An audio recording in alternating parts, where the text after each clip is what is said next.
Welcome to the orientation video for general psychology.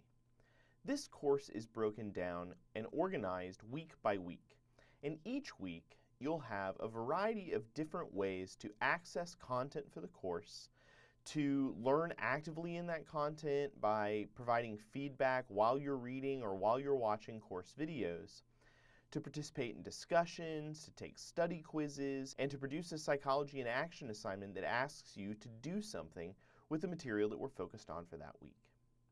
In this video, I'll walk you through what a typical week looks like so that you can know what to expect each week when the course rolls over. What I mean by when the course rolls over is that every Sunday at 12 noon, the previous week's material will become unavailable and the next week's material will become available on the course. The reason for this is to allow you as much time as possible throughout the week to complete your material, giving you some of the weekend to work on the previous week and the end of the weekend to begin your next week's investigations. So even though there's a lot to do each week, the content can be done across different times asynchronously whenever you have the time to work on that content throughout the week. The first thing you'll want to do each week is click on the weekly content button, which will appear here in the sidebar. So for the first week, I want to click on the week 1 content link.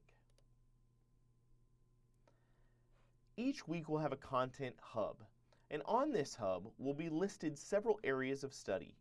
During the first week, we have 3 areas of study, broken down by the introduction section of the textbook, chapter 1 of the textbook, and chapter 2 of the textbook. For each of these areas, you will usually have a reading assignment and a video to help you digest that content. In order to master the content from this week, what I need to do is click on each one of these links and work through the material in those links. So just for example, I'm going to click on the reading assignment for Area 2, Thinking Like a Psychologist. This represents the first chapter of your textbook. You'll notice on this page that the first thing you get is the reading assignment. Here listed Chapter 1, The Science of Psychology, and it describes a little bit about that particular chapter and what I'd like you to focus on for that chapter. Again, note that you have to be signed into your main.edu account in order to access this material. So if you're not seeing this page, make sure that you're signed in. Next, this reading page will ask you several questions as you work through the material.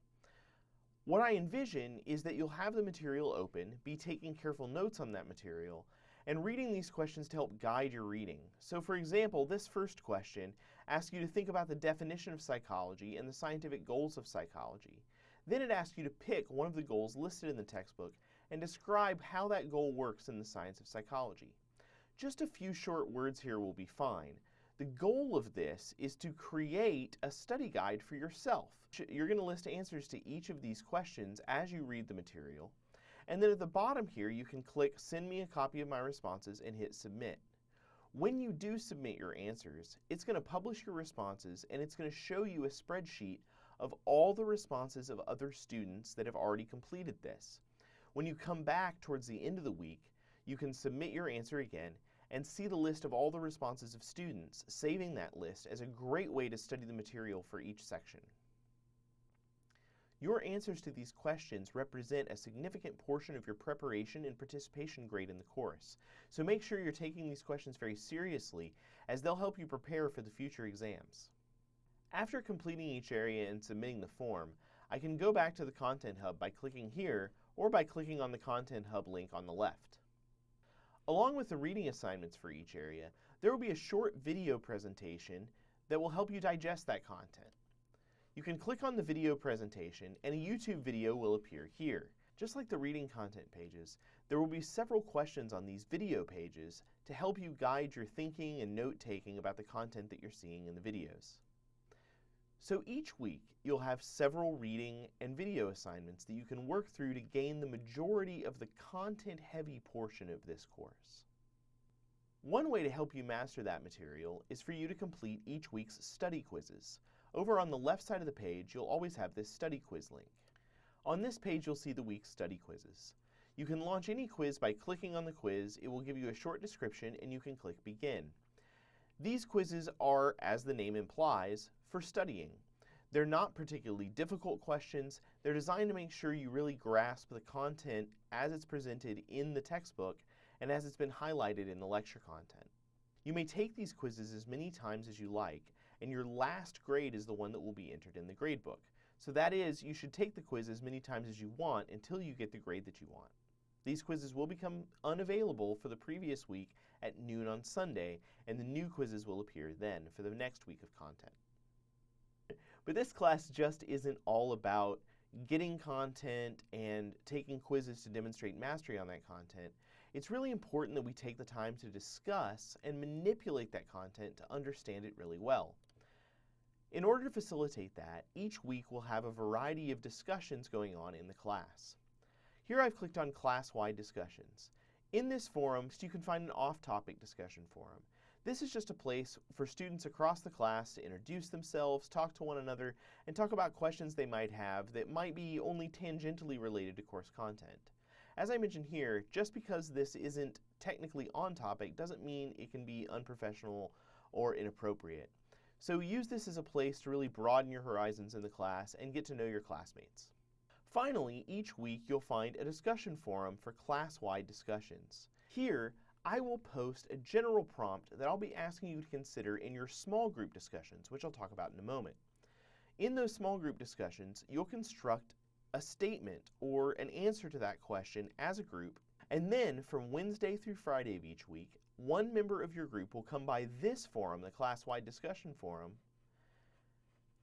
enter the discussion prompt forum, and then reply to my post here with your group's content.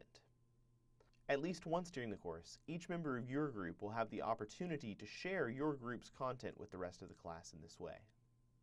Most of your discussion, however, will take place in your small group discussion forums. When you click on the Small Groups button, you'll only see one of these groups. So for instance, you might be a member of Group Ainsworth. Clicking on Group Ainsworth brings me to my group's homepage. What I'm really looking for is my group discussion board.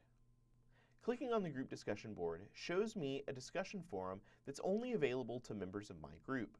That is, the 6 people I'm working with this term. In each group, there's an introduction forum where you can take the time to introduce yourself to your group mates. Following, there's a forum for discussion for week 1. Clicking on this forum takes you to a thread that I've started in each group, where I've asked you to begin your discussion here. Everyone in the group should jump right into the conversation by clicking on reply, replying to this thread and sharing their thoughts, and then someone from your group should volunteer to collect your group's responses into a carefully thought and carefully edited response that they'll share back in this class-wide discussions forum Wednesday through Friday of this week. So we've learned a lot of content from our reading and from the videos. We've discussed that content in small groups and as a large group in the big discussion forum throughout the week.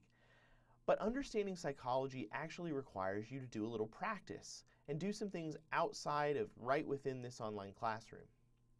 One of the things I'll ask you to do each week is a psychology in action assignment. And this will change each week, but will usually require you to do something over the course of the week and write a short, usually less than 1-page response to that experience. This week's psychology in action item, for instance, asks you to look for psychology in the news. First, I give you some examples of how social psychological research, my own in this case, is portrayed in the media, how it's been shared in research articles, and how it might be shared in research blogs. Then what I ask you to do is find a popular press article, some magazine or newspaper or online news source that talks about some psychologically scientific study. Then I ask you to try to find that source or some other scientific journal article and critique the journalist's representation of that research. Take a close look at the assignment here and let me know if you have any questions down in the comments on that assignment.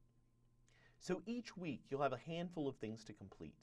You'll have reading and video content to complete and short answer questions to address there that will help you build a study guide and help you focus your reading of the material.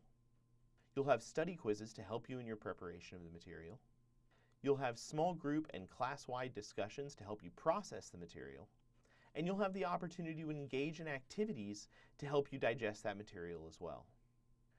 Once you've completed the content for the week, You can come back to continue taking the study quizzes or to participate in your small group discussions. And then on Sunday at noon, new content will become available.